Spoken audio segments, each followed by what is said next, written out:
Most people had more sense.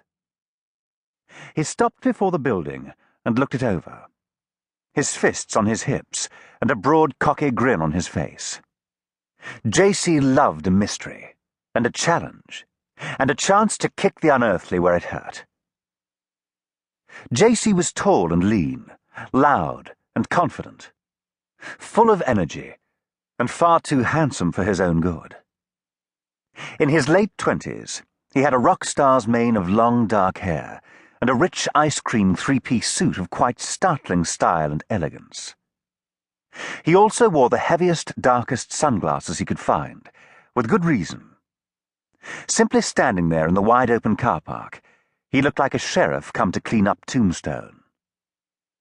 Melody Chambers trudged across the cracked concrete, pulling a trolley heaped high with her own very special equipment.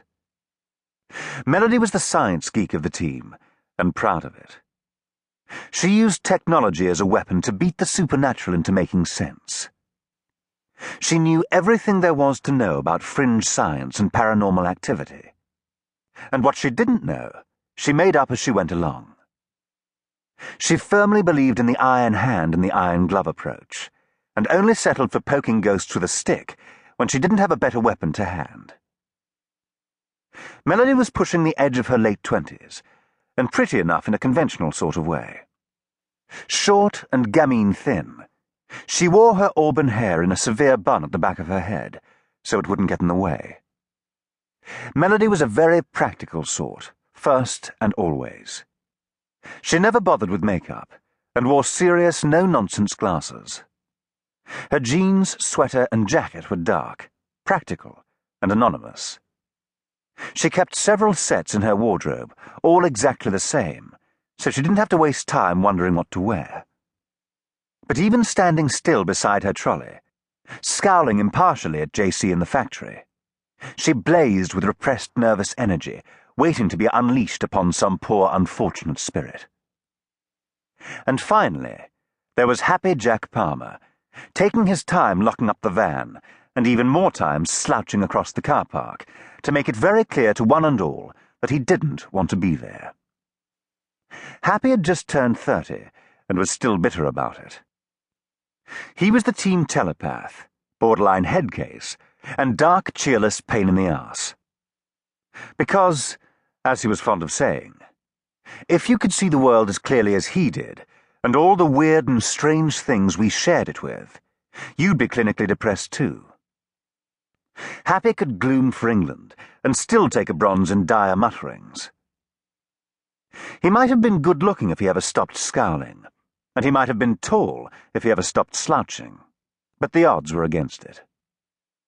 Prematurely balding and defiantly pot-bellied, he wore a faded T-shirt with the legend, "Go on, ask me about my day, I dare you," over a pair of distressed jeans that clearly hadn't been threatened with a washing machine in recent memory.